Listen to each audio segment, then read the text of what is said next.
Hey, what's going on, everyone? This week it's Jason again. Week 5, Draftkings Millionaire Maker. Did pretty terrible with the lineup I posted last week. And what I decided to do this week was wait until the very end on Saturday night, Sunday morning, and post the lineup. So I think this gives the most opportunity to have the most information because what happens with NFL is it changes quickly throughout the week. And Julio Jones was a huge play last week. I wasn't on him until about 10 a.m.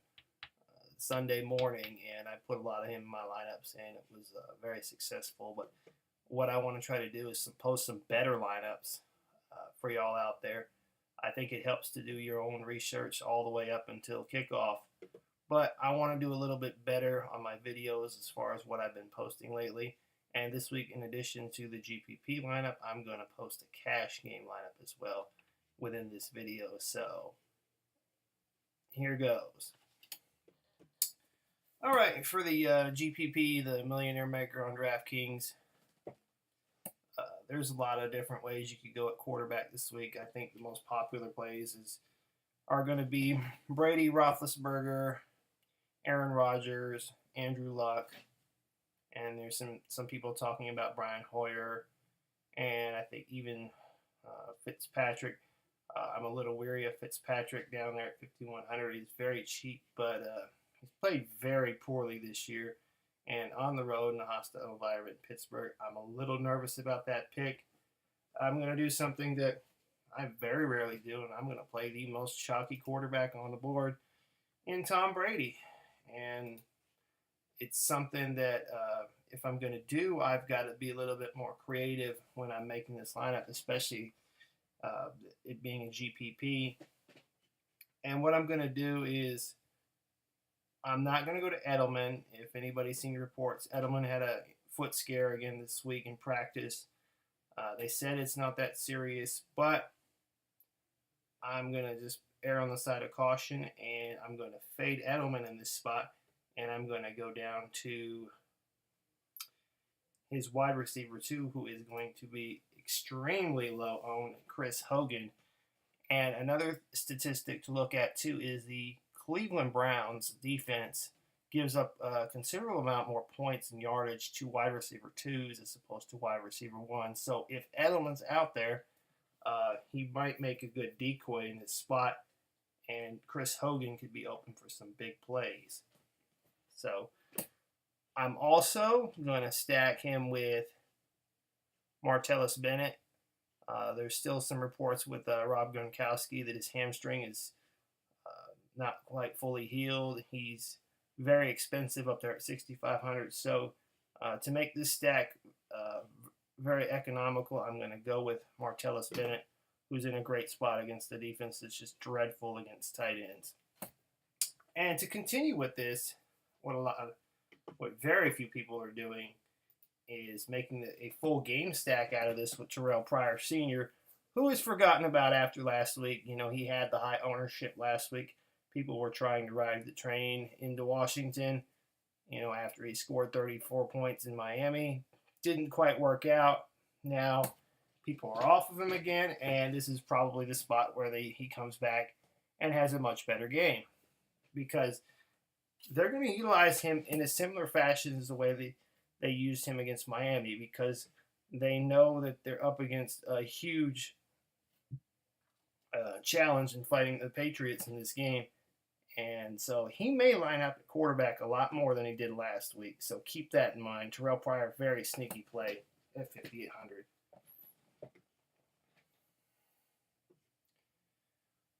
For my running back position, I'm going to do the correlation play that I still like to do every week. And I'm going to go with the Vikings defense and Jerick McKinnon. It's a popular play this week, but for a very good reason. Brock Osweiler is terrible. He likes to turn the ball over, and the Vikings like to run it back. So it's a very good play. The Vikings get up in this game. They're going to control the possession. So McKinnon's going to get his opportunities to score some points in this game. My next running back pick is going to be Terrence West from the Baltimore Ravens. The Redskins defense, especially their rush defense, is terrible. And West looked really good last week against the Raiders. There is rumors that, about him sharing carries. I still think they're going to ride him, and he's been giving them the best performance of any of the running backs so far this season. So I expect them to ride West at least this week against this dreadful Redskins defense. For my last two plays, I want to go with the Sunday night game and have all the best exposure to that game. And I want to have Odell Beckham and Jordy Nelson. Some people are nervous about Beckham, but this is a terrific spot. Keep in mind, this is the same Green Bay secondary minus Sam Shields that gave up 200-plus yards to Marvin Jones just a few weeks ago. So the opportunity is going to be there. On the flip side, the correlation play with Jordy Nelson, the Packers are going to have their opportunities against the banged-up Giants secondary as well. So that is my GPP lineup. And I'm going to continue on, and I'm going to do a cash lineup. Now, basically, when I'm doing a cash lineup, I'm not worried about the ownership percentages at all. That's not what I'm going to be focused on. I'm looking for volume and value. So when I do that, the first thing I start with is my defense. I always pay up for defense, and it's going to be the Broncos a vast majority of the time. The Broncos, the Vikings, the Seahawks, when they play. Those are the teams that you want to have as your defense in cash. You want to pay up for defense. I want to start with some of the cheaper plays in the lineup, and because of the extreme value that they have, because of the high volume that they're going to receive. With Washington and Oakland, 3,400.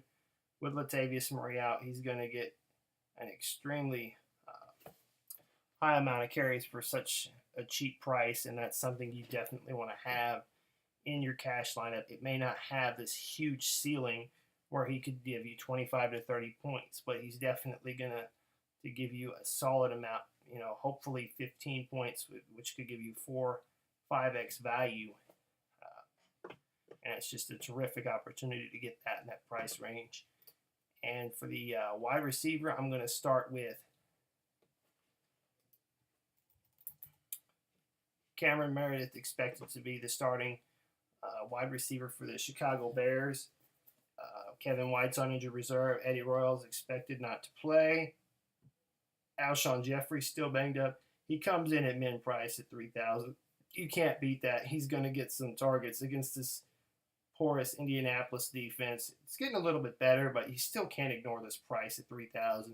And Hoyer has been passing the ball very well. So that's a play I really like to have in this lineup. Another value play I can't avoid is Zach Ertz against the worst team in the NFL versus tight ends, the Detroit Lions. Again, that's a very chalky play, but we're not necessarily focused on ownership in cash. So continuing on with quarterback, I want to go cheaper when it comes to cash. And I'm going to go with Ryan Tannehill and Jarvis Landry to stack. I don't want to do too much. I don't like to go overboard with stacking in cash. You want to kind of diversify your portfolio to reduce the risks. That's the ultimate goal with cash lineup, reducing the risk of having your lineup destroyed by one player. And when it comes to correlations and stack, if one play falls, everything else is going to fall too. So what I'm trying to do here is I'll have the quarterback wide receiver stack, but that's all I'm going to have. And Landry just always gets an enormous amount of targets anyway. If you look at his numbers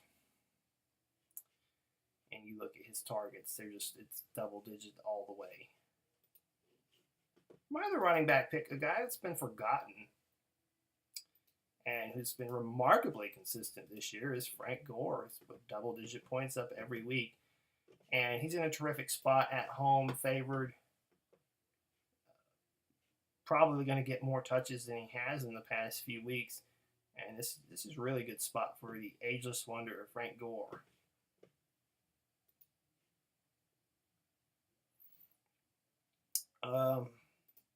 When it comes to volume, even though he's so expensive, you just can't ignore the best wide receiver in the game, Antonio Brown. It's such a great matchup. You have to play him in this spot, and it's just there's so much value on the board with Cameron Meredith and Washington and Ertz that you can afford to play Antonio Brown, and it's wise to do so in the spot. And then the flex, what I want to do here is another elite wide receiver who's going to get a massive amount of targets in a good matchup is Jordy Nelson. So if you look at the lineup, basically the one thing I want to say about it is kind of have the quarterback wide receiver stack, but kind of limit your correlations after that to protect yourself. In case there is one bad performance in there, it doesn't destroy your entire lineup. And then with the Jordy Nelson play in the flex, you can change that up. Maybe you want to throw Eddie Lacy in there or somebody else, especially if you're playing multiple head-to-head contests. And if you want to do that in some of the ones you might be trailing in, it might be beneficial at that point to do so. So that's pretty much it. Good luck, everyone. Later.